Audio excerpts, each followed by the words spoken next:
Good morning. അപ്പോൾ രാവിലെ തന്നെ എണീറ്റു. അപ്പോൾ ഉമ്മച്ചിയാണെങ്കിൽ ഉച്ചയ്ക്കത്തെ ഫുഡിനുള്ള പ്രിപ്പറേഷനാണ്. ബസ്മതി റൈസും എഗ് കറിയും അച്ചാറൊക്കെയാണ് സ്പെഷ്യൽ ഇന്നത്തെ ഉച്ചയ്ക്ക് ലഞ്ചിന് തന്നു വിടാൻ വേണ്ടി ഉമ്മച്ചി ഉണ്ടാക്കുന്നത്. രാവിലെ കഴിക്കാൻ വേണ്ടി ഉമ്മച്ചി ചപ്പാത്തിയും പരിപ്പ് കറിയുമാണ്. പിന്നെ ഞാനൊരു ഈന്തപ്പഴമൊക്കെ എടുത്ത് കഴിച്ചു. പിന്നെ യൂണിഫോമൊക്കെ ഇട്ടു ചപ്പാത്തിയും പരിപ്പ് കറിയൊക്കെ കഴിച്ചു. നല്ല ടേസ്റ്റ് ഉണ്ടായിരുന്നു. വീട്ടിലോട്ട് പെട്ടെന്ന് നടന്നു. പിന്നെ ഫ്ലിപ്കാർട്ടിൽ നിന്ന് കൊറിയർ ഉണ്ടായിരുന്നു. വീട്ടിൽ നിന്നപ്പോൾ ഉമ്മച്ചിയാണെങ്കിൽ അവൽ പായസം ഉണ്ടാക്കുമായിരുന്നു. പിന്നെ ഞാൻ കടുംചായയൊക്കെ കുടിച്ചു. പിന്നെ കുറച്ച് പട്ടാണി കടല എടുത്ത് കഴിച്ചു.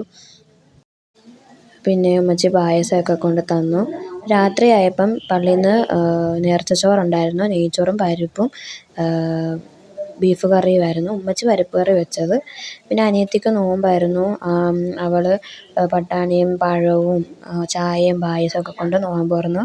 പിന്നെ അവൾ തന്നെ ഉണ്ടാക്കിയൊരു ഡിഷാണ് എഗ് ഫ്രൈഡ് റൈസ് പോലെ. പിന്നെ അടുത്ത വീഡിയോ കാണാം. Bye bye.